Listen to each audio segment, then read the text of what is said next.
ආයිබෝවන් ළමයි අද මං කියලා දෙන්නේ පරරූප සංදිය. ඔන්න සංදි පද දෙක තියෙනවා. මේ සංදි පද දෙකේ පසු පදයේ මුල තියෙනවා හල් අකුරක්. ඒ හල් අකුර පළවෙනි පදයේ අගට අරගෙන එනවා. මොකද්ද කරන්නේ? සංදි වෙන පද දෙකේ පසු පදයේ මුල තියෙන හල් අකුර පෙර පදයේ අගට අරගෙන එනවා. අපි උදාහරණ කීපයක් බලන්න. පළවෙනි උදාහරණයේ විදිහට මං ගත්තේ ලිප් බොක්ක කියන වචනය. ලිප් බොක්ක. මේක කොහොමද විසන්ධි වෙන්නේ? මේක විසන්ධි වෙන්නේ ලිප් ධන බොක්ක කියලා. ලිප් ධන බොක්ක කියලා. පළවෙනි පදේ ලිප්, දෙවෙනි පදේ බොක්ක. දැන් දෙවෙනි පදේ මුල හල් අකුරක් තියෙන්න ඕනි. හැබැයි මෙතන හල් අකුරක් පේන්නේ නැහැ. බෝ අකුර ඇතුලේ තමයි හල් අකුර හැංගිලා ඉන්නේ. ඉතින් බෝ අකුර කඩා ගන්නවා අපි අල් බයන්නයි ඔයන්නයි විදිහට. ඔන්න දැන් අපිට දෙවෙනි පදේ මුල හල් බයන්නක් තියෙනවා. ඒ හල් බයන්න අපි අරගෙන එනවා පළවෙනි පදේ අගට. ඉතින් පළවෙනි පදේ අග ඉන්නේ අල් පයන්නනේ. අපි අල් පයන්න ලොප් කළා අර අරන් ආපු අල් බයන්න එතනට එකතු කරනවා. ඉතින් දැන් ඒ අල් බයන්න එකතු කරලා අපි සංදිය නිර්මාණය කරගන්නවා. අල් බයන්නයි ඔයන්නයි බෝ.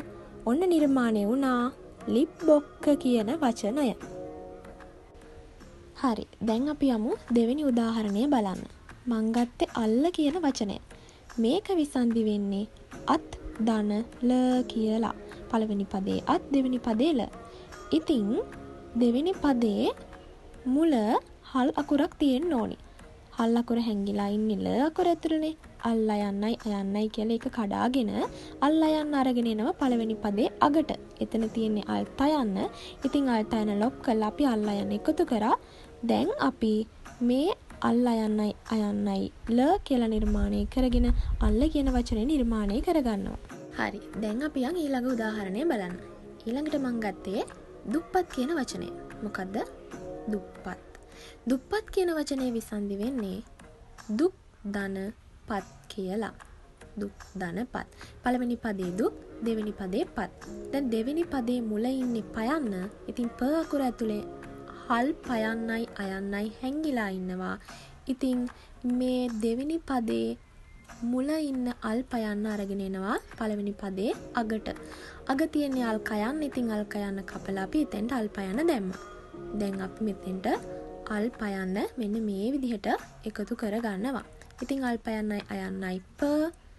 ඔන්න නිර්මාණය වුණා දුප්පත් කියන වචනය. තව එක උදාහරණයකින් මම මේ සංදිය ඔයගොල්ලන්ට පැහැදිලි කරලා දෙන්නම්. ඉතින් මම දැන් ගන්නවා වක්කඩ කියන වචනය. ඉතින් මේ වක්කඩ කියන වචනය විසන්ධි වෙන්නේ වප් ධන කඩ කියලා. පළවෙනි පදේ වප්, දෙවෙනි පදේ කඩ. මේ කයන්න ඇතුලේ තමයි හල් අකුර හැංගිලා ඉන්නේ. ඉතින් කයන්න කඩා ගන්නවා අල් කයන්නයි අයන්නයි කියලා. දැන් බලන්න දෙවෙනි පදේ මුල හල් කයන්න තියෙනවා. අන්නේ හල් කයන්න අරන් එනවා පළවෙනි පදේ අගට. පළවෙනි පදේ අග තියෙන අල් පයන්න. ඉතින් අල් පයන්න කපලා එතෙන්ට අපි අල් කයන්න එකතු කරා. දැක්ක නේද? මෙන්න මේ විදිහට අපි මේ සංදිය නිර්මාණය කරගන්නවා. දැන් මේ අල් කයන්නයි අයන්නයි එකතු කරගෙන ක අකුර නිර්මාණය කරලා වක්කඩ කියන වචනය නිර්මාණය කරගන්නවා. දැන් පරරූප සංදිය හොඳටම පුළුවන් නේද?